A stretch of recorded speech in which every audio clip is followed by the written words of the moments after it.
Gaano po dito karami ang naranasan ng manakawan? Manakawan ang hindi niya alam, manakawan ang alam niya. Marami. Gaano na po dito ang nakaranas, at hindi ako hihingi ng raising of hands, na magnakaw? Kumisan po tayo ay nananakawan.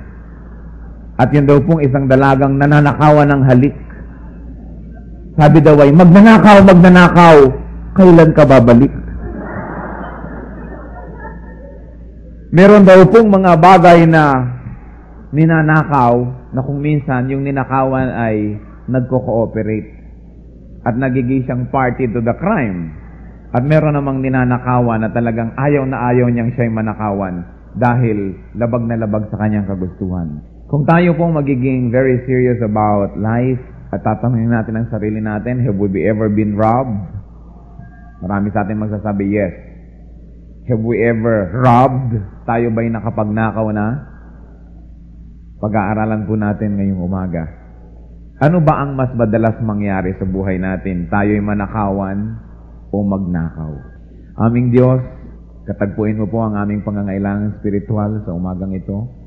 Inihahain po namin ang aming puso bilang isang papel na walang sulat ngayong umagang ito. Sulatan niyo po ng inyong katotohanan. Sulatan niyo ng inyong katarungan. Sulatan niyo, Panginoon, ng inyong kadakilaan at kabanalan. Patahimikin niyo po kami. Turuan niyo po kami ito ng aming pansin sa inyo lamang. At nang matuto kami, Panginoon, sa umagang ito. Ang matutunan namin ay maisapamuhay namin at makita ng marami sa amin sa paligid namin na kayo ay Diyos na buhay na gumagalaw sa amin. Salamat po, Panginoon. Nakalaan na po kaming makinig sa pangalan ng inyong anak na si Jesus. Amen. Yun pong unang set ng mga commandments, at ito po, wala namang dogmatic set ng commandments, but if we may conveniently divide the commandments into various sectors, one divisions that I propose would be 3 divisions, at ito po yung unang set ng commands, commands 1 up to 3. Ang sinasabi po nito yung relationship between man and God. You shall have no other gods before me. You will not make an image of God. And you shall not take the name of the Lord thy God in vain. Meron pong isang transition command, which is commandment number 4, about the Sabbath. It tells of our relationship between God and man, that we should respect the Sabbath and worship the Lord, especially in the Sabbath. And also it is a relationship of man to man. Man to himself, that he should rest, and man to others, that those that are under his authority should also be allowed to rest in the Sabbath. And then the third set, purely on man-to-man relationship. All of them are for the preservation and protection of family, of personal happiness, personal property, of health, of peace, and of all goodwill. And so that brings us to the 8th commandment of the third set, the man-to-man relationship. You shall not steal, as recorded in Exodus 20, verse 15. Why do men steal? And even more important, we should be sensitive. How do men steal? Meron daw pong 3 bagay, 3 paraan upang magkaroon tayo ng mga bagay na gusto natin at kailangan natin. Una, natatanggap natin yon bilang regalo. Therefore, we possess things by receiving them as gifts. We also possess things by earning them as wage or payment o sweldo. Pinagtrabahuhan, nakuha. Yun namang iba, natanggap bilang regalo, nakuha. At meron pa daw pong pangatlong paraan ng tao para siya magkaroon, ninanakaw niya. Ninanakaw niya yung hindi inireregalo sa kanya na gusto niya, o ninanakaw niya yung gusto niya na pwede niyang kitain pero ayaw niyang paghirapan. O ninanakaw niya yung bagay na gusto niya na hindi niya kayang kitain in view of his limitations sa present time. Men steal in order to enjoy things without having to work for them. Some say, but stealing is work by itself, but it is dishonest work. How do men steal? Paano po tayo nagnanakaw? Tingnan niyo po ang inyong katabi sa kaliwa at sa kanan. Tingnan niyo lang sandali. Titigan ng konti. Mukha bang magnanakaw yung katabi ninyo? Baka tuloy bigla niyong hinawakan ang inyong mga bag at ang inyong mga pitaka. Gusto ko po ngayon, humarap tayo face to face with God's holiness at alamin natin kung tayo ba ay magnanakaw o hindi. What are the many ways that people steal? One is simply by taking what does not belong to them without the owner's permission or knowledge. Simpleng-simple, kinukuha nyo ang hindi inyo na walang permiso o hindi alam ng may-ari. So kasama na nyo yung plain robbery, yung pumapasok sa ating mga bahay, ninanakawan tayo. Adultery is stealing. Nagnanakaw tayo ng kasintahan, ng asawa ng may asawa. Yung pangungupit, stealing yan. Yung bang pagka-enrollment, mga estudyante, nadadagdagan ang mga matrikula. Proverbs 28:24, yang sa pangungupit, kung merong mga tindahan ng inyong magulang, ang pitakay nandyan lang at nakasabit sa pantalon, napakasarap sungkit-sungkitin, kukupit-kupit tayo. Proverbs 28:24, he who robs his father and mother and says it's not wrong, he is a partner to him who destroys. And him who destroys is Satan. Yan daw nangungupit sa magulang ay kapartner ng demonyo. Napakasakit. Subalit totoo. So yung kupit is stealing. Yung hold up. Yung hold up tayo, kinukuha natin yung hindi atin. Snatching. Gaano karami na sa inyo ang na-snatch ng mga kwintas, mga hikaw, mga kung ano-ano. Mga sinturon, kung yan ay sini-snatch na rin. Yun pong namimitas ng mga prutas at mga bulaklak na hindi naman kanila. Maliban na lang ito ay nasa mga kagubatan na talagang walang merong private na may-ari. Gaano karami sa atin ang namimitas-mitas ng mga manggang nakalawit at sinutukso-tukso tayo? Yun pong kumakain ng hindi pagkain niya. Alam mo, nakita nyo sa refrigerator natin dyan, wow! Talagang God provides. Hindi naman kayo ang naglagay, tas kakainin ninyo. Kahit sa refrigerator nyo sa sarili nyong bahay, pag naman hindi sinabi ng nanay na, ito pwedeng kainin, inire-reserva pala sa iba, patago lang pala ng iba, kinain na natin. O nakalaan pala yun sa ibang susunod pang araw, kinain na ngayon, that is stealing. Juvenile elopement, yung pag-aagaw ng isang babae mula sa kanyang magulang na ang babaeng menor de edad, property pa yan ng mga parents, that is stealing. Yung pag-uuwi ng mga thumbtacks, mga rubber band, mga paperclip sa mga opisina, that is stealing. Magtinginan kayong muli, mukha ba? Gano'ng karami na sa atin? Napakasakit ng katotohanan. That is one way of stealing, simply by taking. There is another way of stealing by taking through force, by conquest. Tulad yan, ninakaw ng Iraq ang Kuwait. Dinaan sa puwersa. Kidnap, plundering, hold up, tututukan talaga kayo. Ayaw nyo at sa gusto, ibibigay nyo dahil nakatutok ang kanyang baril. Kasama rin dyan ang snatching at blackmail. Pagka hindi mo binigyan ako ng 10,000 pesos, ibibisto ko sa buong church na ito na ikaw, si Darna. Kasi may nalaman tayong sikreto doon sa isang tao, ikaw si Batman. So, by force, that is application of force. Kinukuha natin ang isang bagay, labag sa kalooban ng may-ari dahil napupuwersa. There's another way to steal by taking through unjust and very unkind way. Yung napaka hindi makatarungan at hindi mabait na paraan. Yung pong pagpapautang ng 5-6. Pagpapautang ng may sobra-sobrang tubo. Ano pong sabi ng Exodus 22 verse 25? If you lend money to one of my people among you who is very needy, do not be like money lenders. Charge him no interest. Yan daw pong pagpapahiram sa isang taong nagigipit, dapat walang interest. Ngayon, hindi po pinayagan ni Moses na magpahiram ang mga Israelita ng may interest sa kanilang kababayan. Ngunit pinayagan niyang magpahiram ng may interest sa mga foreigners. There is no record in the Old Testament of Israel borrowing for commercial purpose. But of course, we respect the laws of the land. Kung ang humihiram sa inyo, gagamitin ang pera upang i-invest, upang pagkakitaan, then a legal interest or acceptable interest may be earned. Pwede po tayong kumita ng interest doon sa pinapahiram natin na i-invest niya at kumita rin siya. Tama lamang na mag-participate tayo sa kita nun. Subalit yung taong nagigipit, dumating sa inyo ay sumusuka ng dugo, umuutang ng pambili ng gamot, hindi po dapat yan sinisingilan ng interest. Nagkasakit ang kanilang mahal sa buhay, nasunugan, nagkaroon ng mga baha, nagkaroon ng mga disaster sa buhay, hindi dapat sinisingilan ng interest. sapagkat ayaw po yan ng Panginoon. Yun pong mga usurera, yung sobrang pagpapatubo, Ezekiel 18:8, He does not lend at usury daw, yung taong makadiyos, and take excessive interest. Isang uri ng pagnanakaw po yan. Isang uri pa ng pagnanakaw through an unjust and unkind way is by taking advantage of an acute emergency or need. Biglang nagkabagyo, kinapos ng bigas, sobra nating tinataasan ng presyo ng bigas natin kung meron tayo. Yung pagtutubo ng sobra dahil may mga kalamidad, black marketing, at yun pong pagtutubo ng sobra sa mga nagsasanla dahil sa kanilang matinding pangangailangan. Yan po ay pagnanakaw. 1 Thessalonians 4:6, No one should take advantage of his brother. The Lord will punish men for all such sins. Wala daw pong dapat magsamantala sa kanyang kapatid. There's another way to steal, and that is by possessing wrongfully. Nagkaroon tayo ng possession sa isang maling paraan. Una, humiram pero hindi na sinole. Gaano karaming suklay na ang nahiram nyo na hanggang ngayon nasa inyo pa?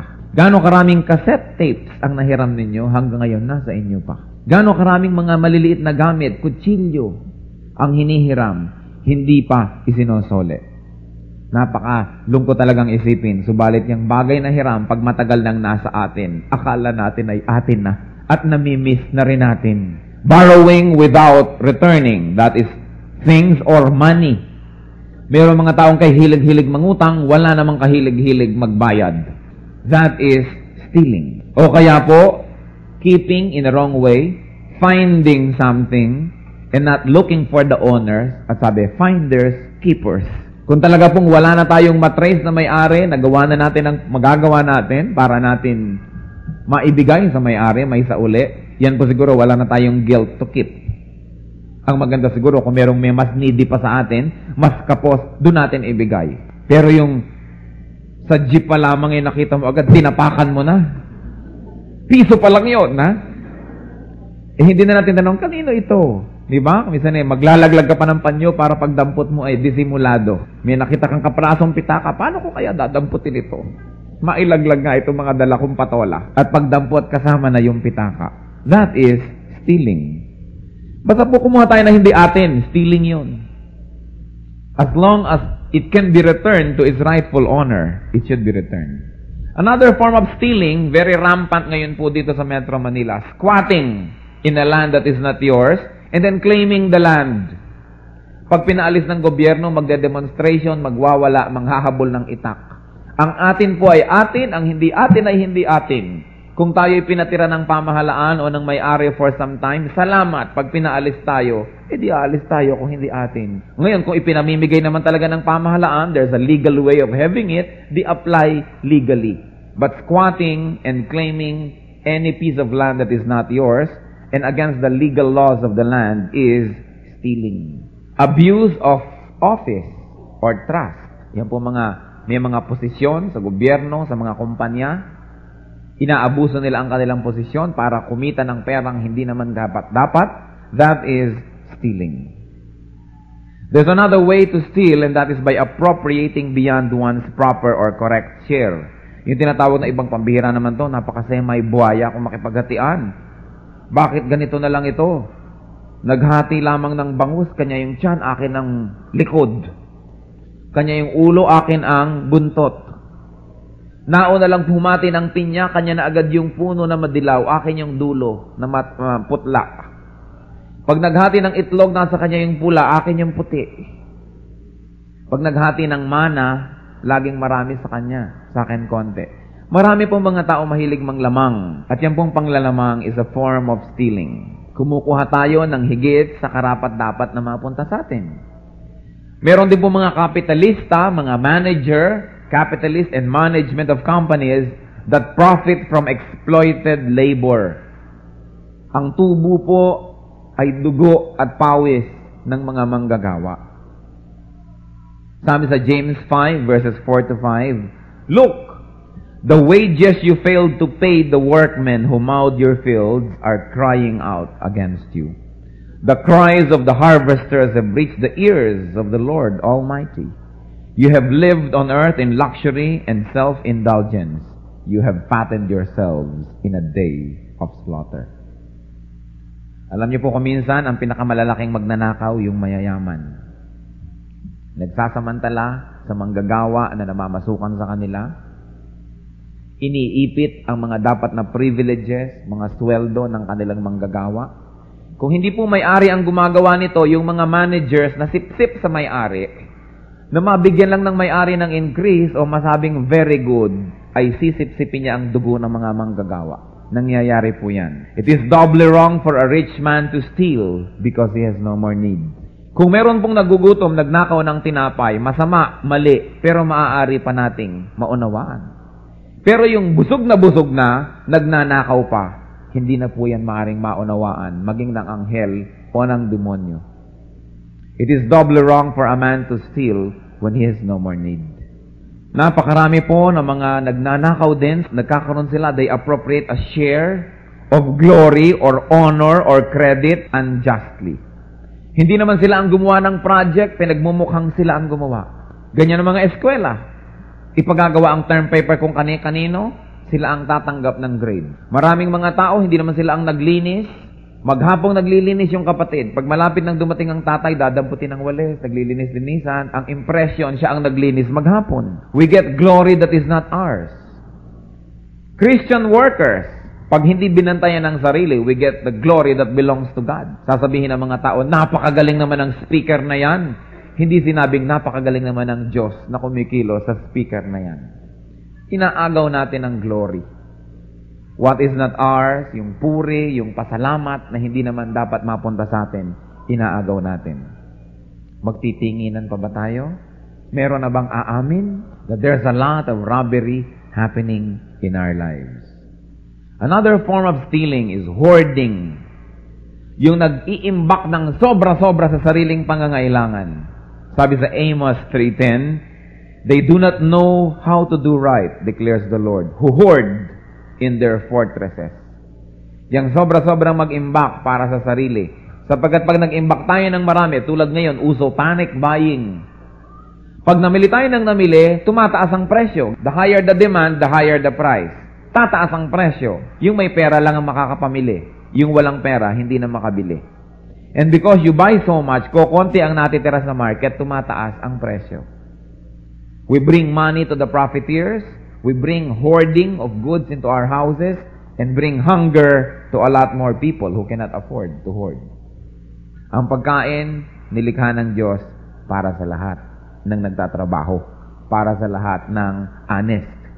Hindi dapat nating agawin yung para sa iba. Ang sabi, give us this day our daily bread. Sapagkat po ang lahat ng tao ay kukuha lang nung para sa pangangailangan niya sa araw na yon, ang lahat may makakain. Kaya po maraming walang makain. May ibang tao na 30 milyong taon ang stock nila sa kanilang bodega. Kaya 30 milyong tao ay walang makain. Sabi nga po ng Panginoon sa kanyang parables, doon sa mayaman na nagpalagay ng malaking bodega, sabi niya, iimbakan ko to and I'll say to my soul, enjoy life, drink and be merry. Pero sabi ng Panginoon, ngayon kung namatay ka na, kanino pupunta yan? You fool, the Lord said that.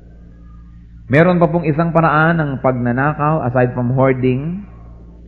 Yung po bang sa potluck? Yung po bang sinabi ng potluck ay wala namang dala, kundi isang empty stomach? Yung sobra ang kinain sa kanyang dinala, nagnakaw yon sa potluck. Napakasakit. Subalit totoo. Sapagkat ang lahat po ng darating, magdadala ng pagkain na sapat sa kanyang consumption, there is enough for everyone. Kaya kung minsan kinakapo, sabi diba, huwag na tayo magdala naman yung iba eh. Kung ganyan po ang gawing policy ng bawat isa, di walang kakainin. Yun pong kumukuha ng, when we get more than what we share, that is stealing. Pag pinag-usapang potluck. Maliban na lang po kung talagang tayo ihikahos na ihikahos at walang maia-afford. Kung talagang wala tayong maa-afford, maiintindihan yun.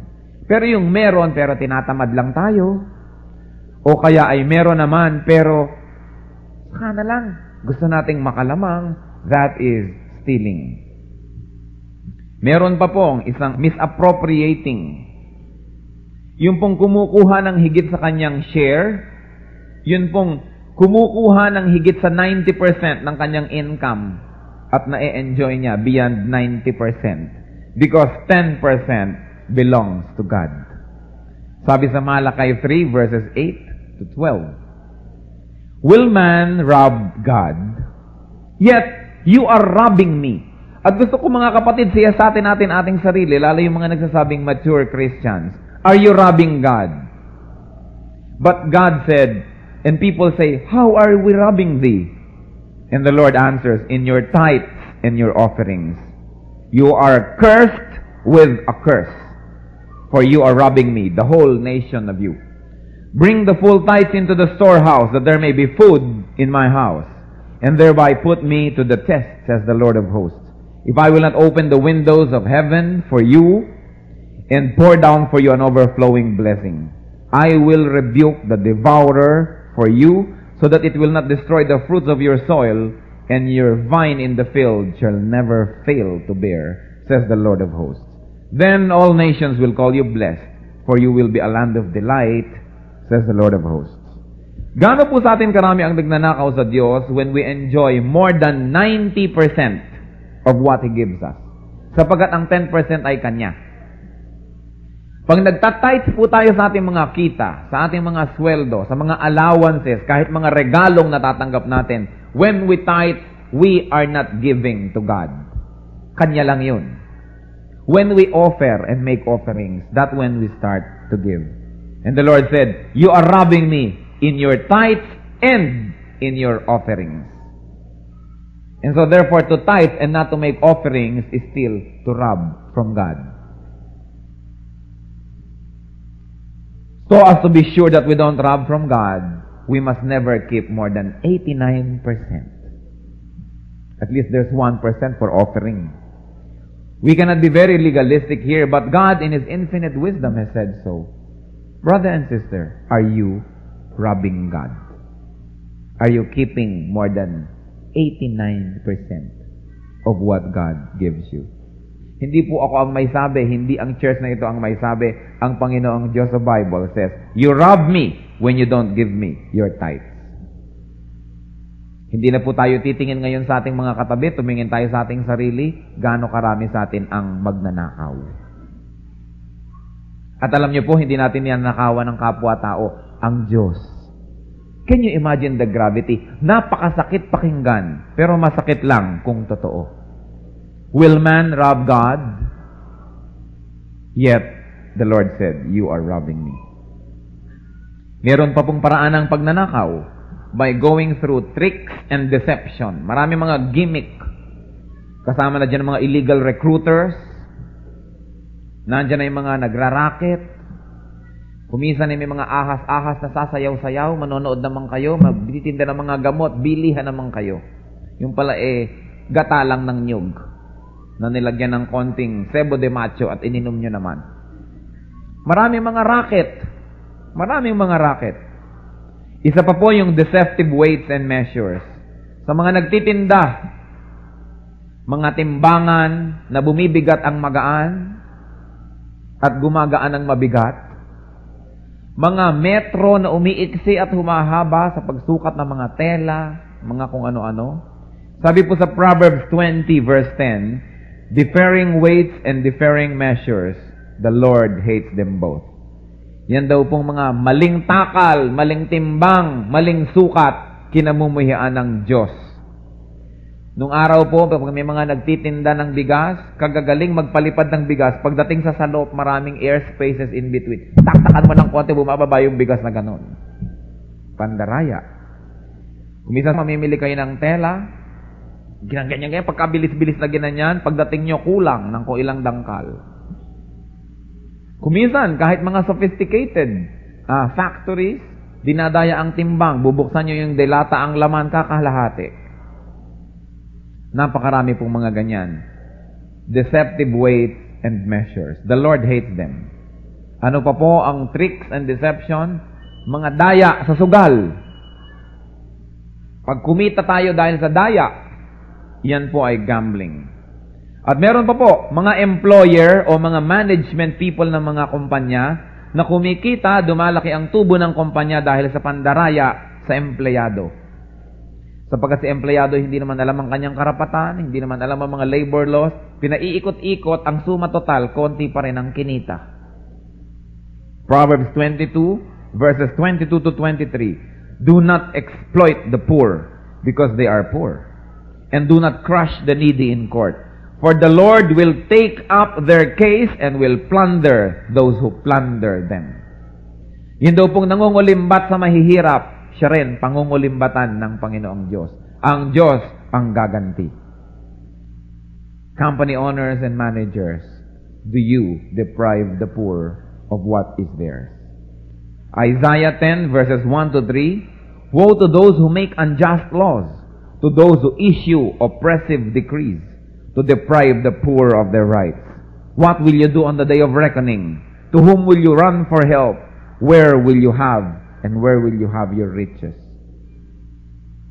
Yun daw pong gumagawa ng mga laws, mga batas, mga policy sa gobyerno o sa kumpanya na gumigipit sa mga gipit na, nagpapahirap sa mahihirap na, isinumpa sila. At pagdating daw po ng araw ng paghuhukom, saan sila maaaring magtago? Hindi lang naman po mga employer ang gumagawa nito, nagkakaroon sa pamamagitan ng pandaraya, pati mga empleyado, nagkakaroon ng sweldo kahit panayang petics, panayang bulakbol, nag-a-apply ng mga false na mga sick leave, kay lusog-lusog ay nag-sick leave. Sabi kasi meron akong unused sick leave Inilagay yun doon for sickness. Ngayon, kung hindi ka naging sick buong taon, imbes sabihin mong sayang naman, hindi ako naging sick, hindi ko nagamit. Dapat sabihin natin, praise you Lord, hindi ako naging sick. Hindi ako tumamlay, hindi ako nahirapan, at yung kumpanya ko, hindi nalugi sa akin. Yung pong sick leave, hindi yun dapat kunin kung hindi tayo sick. So mga empleyadong nandadaya, nag-a-undertime, uy, wag mo namang masasabi ha, alas 3 ang alis ko ngayon, bukas umalis ka rin ng maaga, I'll cover for you. Dinadaya ang employer. Nagpapunch ng mga maling time card. O kaya yung time machine nilalagyan ng asin at ng masira. Alam niyo yung bandy clock, trabaho ng mga empleyado, hindi naman sa tinuturuan ko kayo. Nilalagyan ng asin, nasisira tuloy. So, ayaw nila kasing masukat ang kanilang oras. Bakit ayaw niyong masukat ang inyong oras? Kung kayong mga empleyado ay matapat, dumadating bago pa mag-umpisa ang trabaho at umaalis pagkatapos, gustong-gusto nyo siyempre ma-record ang oras nyo para makita. Bakit ayaw ma-record? Kasi may itinatago. Ganun lang kasimple yun. May itinatago. Ayaw mabisto. One of the definitions of an honest man is this, especially a man who is a laborer or a worker or an employee. Yung bang pag-alis nyo sa inyong tanggapan, sa inyong factory, sa inyong pinagtatrabahuan, masasabi nyo, bawat minuto, bawat oras na nandun ako, sulit. Bawat sentimo na kinita ko sa araw na ito, sulit. Unless that you have a very high opinion of yourselves, na iniisip nyo ang isa nyong desisyon ay worth 10,000 pesos, kaya isang punta nyo lang din ay sulit na, unless we have a very high opinion of ourselves. Employees steal by deception. Ganon din ang mga estudyante. Nagnanakaw ng grades by cheating. Project, ginawa ng iba. O kaya, exam, iba ang papasok. Hoy, kunwari, ikaw ako. Sige na, itong 300 pesos. Meron naman papasok, kukuha ng exam para sa kanya. Pagka naman nag-check ng attendance, sumigaw kang present. Kunwari, ikaw ako. Nagnanakaw tayo ng grade na hindi natin kinita. Meron namang mga traders, pagka mamimili ng isang bagay, ina-underprice. Pag i-assess niya ang value ng binibili sa'yo, pinapaliit ang value. Pag siya magtitinda, pinapalaki. Di ba? Simpleng-simple, pumunta kayo sa mga bangko, ang buying rate at selling rate ng dollar ay magkaiba. Bakit magkaiba? Pagkakakitaan tayo ng bangko Pag ikaw nagbenta ng dollar, mababa. Pag ikaw bumili, mataas. Sinipsip na ang dugo natin ng mga bangko. Napakarami pong pagnanakaw. Karamihan ng magnanakaw, nakakurbata. May mga pagnanakaw po na disente. Pero pagnanakaw pa rin. Bakit ang tao nagnanakaw? Nakita ba natin kung gaano karumi ang paligid natin? Kung gaano tayo karumi? Siguro nung pumasok tayo dito, walang magsasabing, ako magnanakaw. Of course not. Pero tingnan natin ngayon kung may makakatindig dito, sasabing, ni isa sa mga pinag-usapan, I'm not guilty. Why do men steal? To enjoy something they do not receive as a gift. To enjoy something that they want but do not want to work for, or to enjoy something that they cannot earn in view of their present limitations. Ang Diyos po, gusto niya tayong maging prosperous, gusto niya tayong masagana, hindi niya tayo gustong maging mahirap. John 10:10, sabi ng Panginoon, I came that they might have life and have it abundantly. Kung tayo'y naghihirap sa buhay, maaaring tayo nagiging biktima ng kasalanan ng iba o biktima ng sarili nating kasalanan. Ano po ang sabi sa Malakay 3? Give your tithes and test me. Ibigay niyo ang inyong mga tithes, huwag ninyong dayain ako, at subukan ninyo ako. Kung hindi ko bubuksan ang pinto ng langit at ibubuhos sa inyo ang mga pagpapala na hindi kasya sa inyong bahay, ngayon, kung kinukulang ng pagpapala, baka tayo nandadaya. Napakasimple. Pag hindi ka nandaya, may pagpapala. Pag walang pagpapala, baka may pandaraya. Zechariah 5:4, The Lord Almighty declares, I will send a curse, isang sumpa. I'm going to send a curse out, and it will enter the house of the thief, and it will remain in his house, and destroy it, both its timber and its stones. Magpapawala daw po ang Panginoon ng isang sumpa, at ang sumpang ito ay papasok sa bahay ng mga magnanakaw at mananatili doon at sisirain ang bahay na yon. Stealing has a grave consequence. What else does the Bible say about stealing? Psalm 62 verse 10. Do not trust in extortion or take pride in stolen goods. Sa mga panahon na ito, napakakonting tao na ang may delikadesa. Sasabihin mo, bakit naman ang yaman-yaman nyo, ang laki-laki ng bahay nyo? Siyempre, ang tatay ko, taga-customs. Ano pa? Nakangiti pa yun. Siyempre, ang tatay ko ay general. Bakit nga hindi? Maraming ngayon hindi na po nahihiya at hindi na ikinahihiya ang mga bagay na galing sa nakaw. Yung word na delikadesa, para na po ngayong vanishing species, dapat nang i-protect. Nawawala. Nung araw, uso yan delikadesa, yung nakakahiya naman. Ngayon, ang kapal na ng mga tao. Harap-harapan na. Alam na alam mong ninakaw. Talagang walang kahiyahiyang nadarama. Meron pang pride. Ang mga estudyanteng nagkaroon ng mataas na grade sa cheating, tuwang-tuwa pa. Imbes mahiya. There is such a thing as delicadeza, and it must be revived in our lives. Sabi sa Isaiah 61:8, For I, the Lord, hate robbery and iniquity. Ano po ngayon ang dapat natin gawin if we stand guilty before God? Psalm 50, verse 18, ano bang dapat natin gawin? When you see a thief, you join him, you throw your lot with adulterers. At binanggit po, the adulterers will be thrown into the burning lake. Pag daw po tayo nakakita ng magnanakaw at tayo sumali, itinatapo natin ang ating sarili sa impyerno. Ano pong ibig sabihin ng pagsali sa mga pagnanakaw? Yun pong either may magnanakaw, tinulungan nating magnakaw, o may nagnanakaw, nakita natin sa iba na lang tayo tumingin so that we don't become responsible. O tayo mismo ang nagsasabing, sige, nakawan mo ako. O tutulungan kitang magnakaw, totoo, hindi naman to akin. Sino po ang mga tumutulong sa mga magnanakaw? Yun pong mga nagbibigay ng lagay. Yung nagbibigay ng bribe.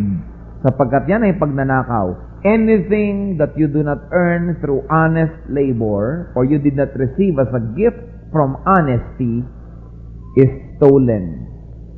Oras na tayo nagbigay sa pulis ng 20 pesos, we are also parties to the crime of robbery. Kasing guilty tayo ng pulis.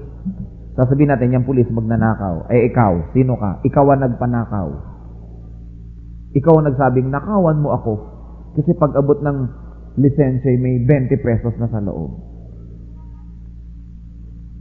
Sa mga city hall, kailangan natin ng permiso, heto na lang ang 5 pesos, 10 pesos. Tayo man ay magnanakaw din.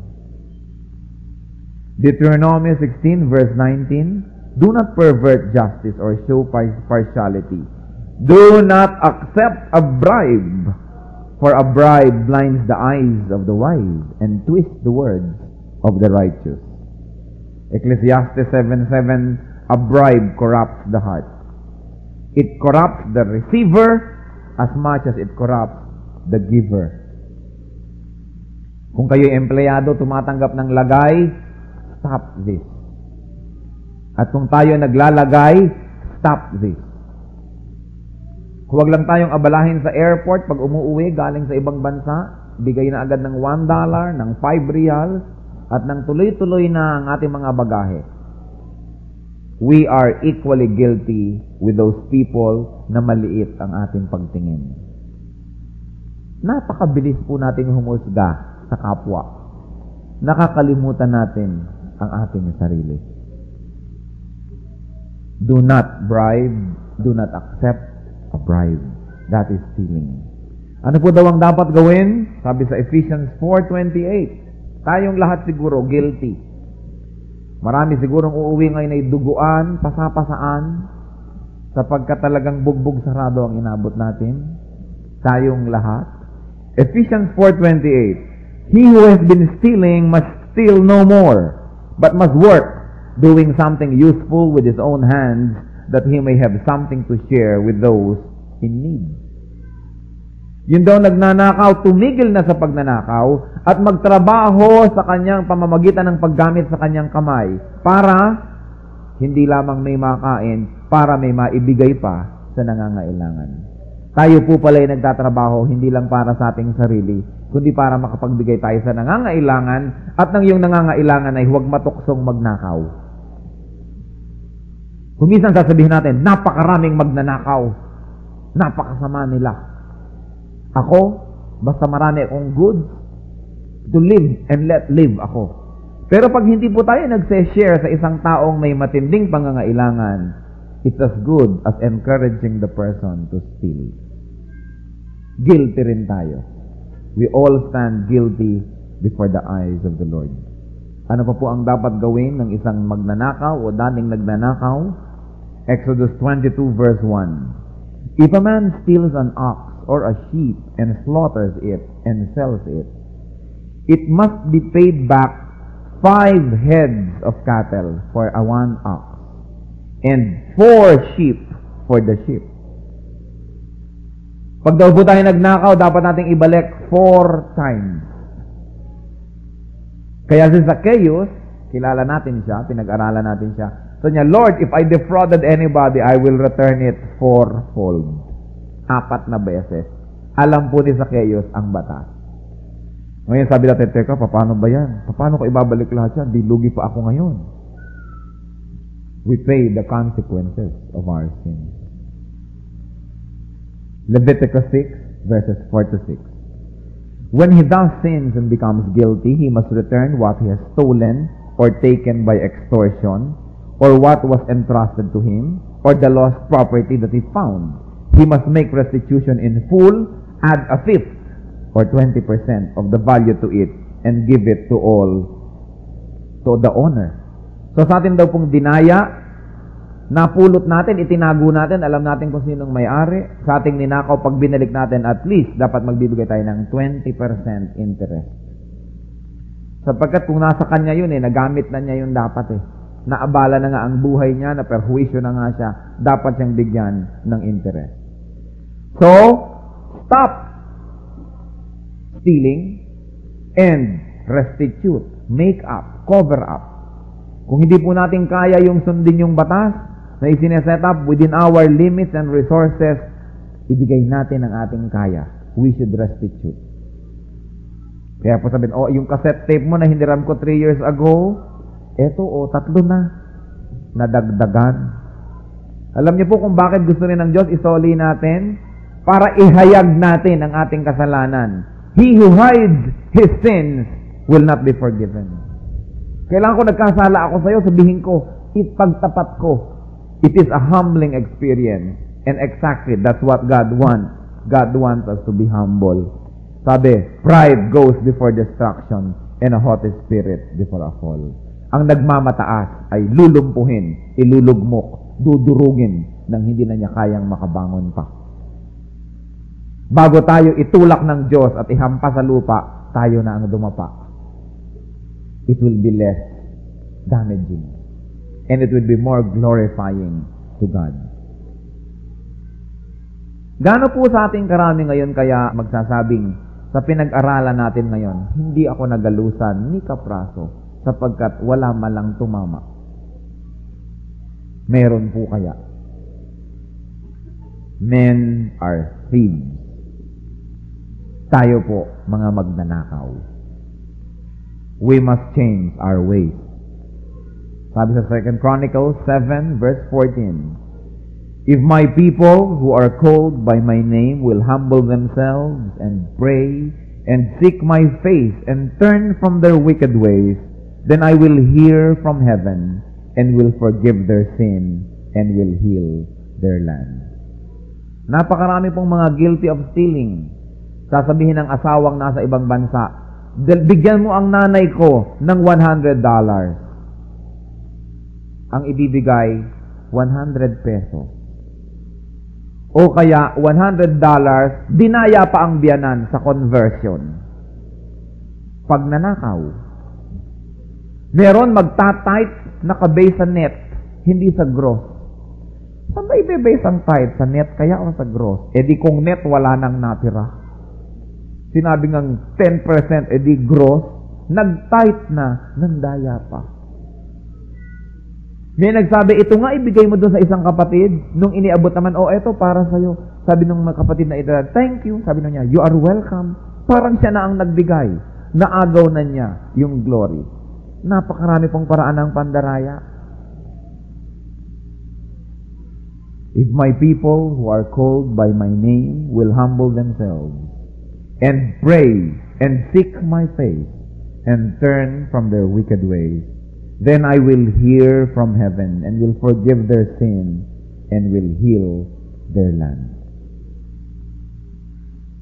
What have you stolen in the many years behind you, brother or sister? What do we continue to steal? We must stop, we must repent, and we must restitute. In closing, I like each one to just be alone with God for a while. Let's review ourselves. Are we thieves? Magnanakaw ba tayo? Nakapagnakaw ba tayo noon? Patuloy ba tayong nagnanakaw? Humingi tayo ng patawad sa Diyos.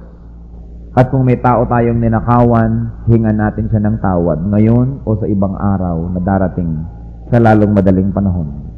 Ibalik natin ang hindi sa atin.